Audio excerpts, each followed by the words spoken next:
Andhra Pradesh new ration cards ప్రజలకు big shock.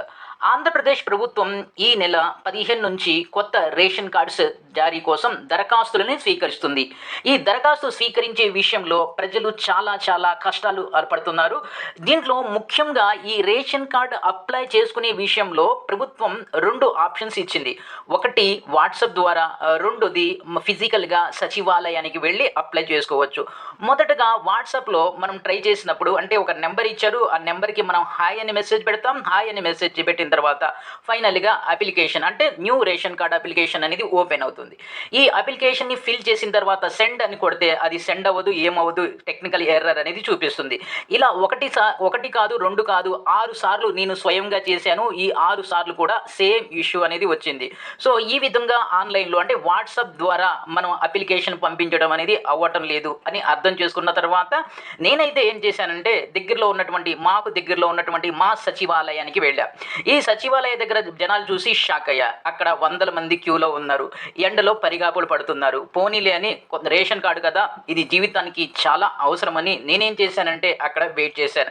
Wait చేసిన తర్వాత 1 గంట తర్వాత సచివాలయ సిబ్బంది చావు కబురు చాలా చల్లగా చెప్పారు.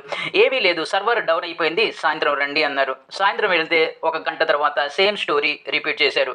మళ్ళీ నెక్స్ట్ డే వెళ్తే ఇదే స్టోరీ రిపీట్ చేస్తున్నారు. ఈ విధంగా టెక్నికల్ ప్రాబ్లమ్స్ వల్ల ఇప్పటి వరకు 2 రోజుల నుంచి నా పర్సనల్ ఎక్స్పీరియన్స్ చెప్తున్నాను. 2 రోజుల నుంచి నేను నా అప్లికేషన్ని పంపించలేకపోయాను. అప్లికేషన్ని సబ్మిట్ చేయలేకపోయాను. ఇక ఇంతే కాకుండా అక్కడ ఉన్నటువంటి జనాలతో మాట్లాడినప్పుడు చాలా విషయాలు బయటకు వచ్చాయి. దాంట్లో ముఖ్యంగా ఏంటంటే మ్యారేజ్ సర్టిఫికేట్.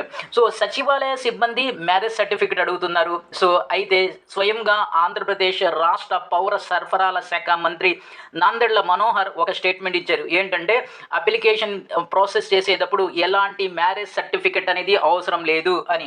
కానీ సచివాలయ సిబ్బంది ఇది మాకు సంబంధం లేదు, మాకు వచ్చినటువంటి డాక్యుమెంటెడ్ ఇన్ఫర్మేషన్ ప్రకారం మాకైతే ఈ సర్టిఫికెట్ కావాలి అంటున్నారు. ఇదొకటి.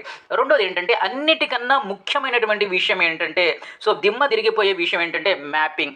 రేషన్ కార్డు విషయంలో మ్యాపింగ్ అనేది చాలా పెద్ద ఇబ్బందికి గురి చేస్తుంది. అది ఎలాగంటే గత ప్రభుత్వం ఏం చేసిందంటే ప్రజలకి సంక్షేమ పథకాలు ఎలా అందుతున్నాయో అని తెలుసుకోవడానికి కోసం ఫ్యామిలీ మ్యాపింగ్, కుటుంబ మ్యాపింగ్ని చేయించింది.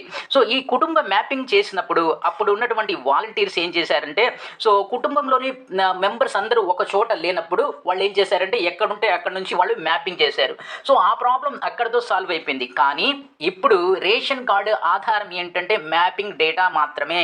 సో సచివాలయ సిబ్బంది ఏ బేస్ మీద రేషన్ కార్డ్స్ జారీ చేస్తున్నారంటే ఆ గత ప్రభుత్వం చేసినటువంటి మ్యాపింగ్ని బేస్ చేసుకొని ఇప్పుడు ఈ సో కాల్డ్ రేషన్ కార్డ్స్ని జారీ చేస్తున్నారు. ఇక్కడ ఏమవుతుందంటే గత ప్రభుత్వం ఏం చేసింది, మ్యాపింగ్ చేసినప్పుడు భార్య భర్త ఒక చోట ఉన్నప్పుడు, పిల్లలు వేరే చోట ఉన్నప్పుడు ఇక్కడ వీళ్ళిద్దరిని ఒక ఫ్యామిలీగా చూపించింది. ఆ ఇద్దరి పిల్లలు ఎవరైతే ఉన్నారో వాళ్ళు అవుట్ ఆఫ్ ఫ్యామిలీగా చూపించింది. ఇప్పుడు ఆ పిల్లల్ని ఈ రేషన్ కార్డులో యాడ్ చేసేటటువంటి ప్రాసెస్లో మ్యాపింగ్లో ఆ డేటా లేకపోవడంతో చాలామంది అప్లికేషన్స్ అనేవి ప్రాసెస్ అవ్వట్ల, టెక్నికల్ ఎర్రర్ అని చూపిస్తుంది. ఇది చాలామంది సఫర్ అవుతున్నటువంటి ప్రాబ్లం. సో అయితే ఇక్కడ రెండో విషయం ఏంటంటే పోనీ సచివాలయ సిబ్బంది ఆ మ్యాపింగ్ డేటాని స్క్రూటనైజ్ చేయడం లేక దాన్ని ఎడిట్ చేసే అవకాశం కూడా వాళ్ళకి లేదు. అది డేటా ఏదైతే ఉందో అది ఫిక్స్డ్గా ఉంది. ఆ డేటాని సచివాలయ సిబ్బంది ఎడిట్ చేయలేరు. సో కాబట్టి వాళ్ళు ఏమీ చేయలేకపోతున్నారు. గంటల కొద్దీ లైన్లో నుంచొని వెనక్కి వచ్చేయాల్సి వస్తుంది. ఇక కొన్ని చోట్ల చిన్న విలేజెస్లో లేక చిన్న టౌన్స్లో ఈ సచివాలయ సిబ్బంది ఏం చేస్తున్నారంటే ప్రతి అప్లికెంట్ నుంచి 100 రూపాయలు వసూలు చేస్తున్నారు. సో కానీ ఆంధ్రప్రదేశ్ ప్రభుత్వం ఏమంటుందంటే ఈ ప్రాసెస్లో 0 పైసా, అసలు రూపాయి కూడా మీరు ఎవ్వరికీ చెల్లించవలసిన అవసరం లేదు, పూర్తి ప్రాసెస్ ఫ్రీగా జరుగుతుంది అని చెప్తుంది. అంటే ఇక్కడ ఏమవుతుంది, మంత్రులు లేక ప్రభుత్వం చెప్తుంది ఒకలాగా ఉంటుంది, గ్రౌండ్ రిపోర్ట్ అనేది వేరేలాగా ఉంటుంది. దీని మీద సదరు డిపార్ట్మెంట్స్ పౌర సరఫరాల శాఖ నిఘా పెట్టి ఈ ప్రజలు పడుతున్నటువంటి కష్టాల గురించి ఆలోచించి దానికి సత్వర పరిష్కారాన్ని కనుక్కోవాల్సిందిగా ప్రజలు వేడుకుంటున్నారు. సో దీనికి సంబంధించినటువంటి ఆంధ్రప్రదేశ్ పౌర సరఫరాల శాఖ కార్యదర్శి ఒక స్టేట్మెంట్ జారీ చేశారు. అదేంటంటే ఏదైతే సర్వర్ డౌన్ అవుతుందో అది టెక్నికల్ ఇష్యూ, అది ఈ రోజు అంటే సాటర్డే ఈవినింగ్ కల్లా సాల్వ్ అయిపోతుంది. మండే నుంచి సర్వర్ కరెక్ట్గా పనిచేస్తుంది. సో మీకు ఎలాంటి ఇబ్బంది ఉండదు అని ఎష్యూరెన్స్ అయితే ఇచ్చారు. మరి ఆ ఎష్యూరెన్స్ ఎంతసేపు పనిచేస్తుంది, దానివల్ల ఎంత బెనిఫిట్ ప్రజలకి జరుగుతుందో మనం చూడాలి. అయితే ప్రస్తుతం విషయం అయితే ప్రజలు ఎండల్లో నుంచొని సచివాలయాల దగ్గర చాలా చాలా కష్టాలు పడుతున్నారు. ఈ విషయాన్ని ప్రభుత్వం సీరియస్గా తీసుకోవాల్సిందిగా ప్రజలు కోరుతున్నారు. ఇది వీడియో. ఈ వీడియోని లైక్ చేయండి, షేర్ చేయండి, సబ్స్క్రైబ్ చేసుకొని ప్రక్కనే ఉన్న బెల్ ఐకాన్ని ప్రెస్ చేస్తాం మర్చిపోవద్దు. Thank you.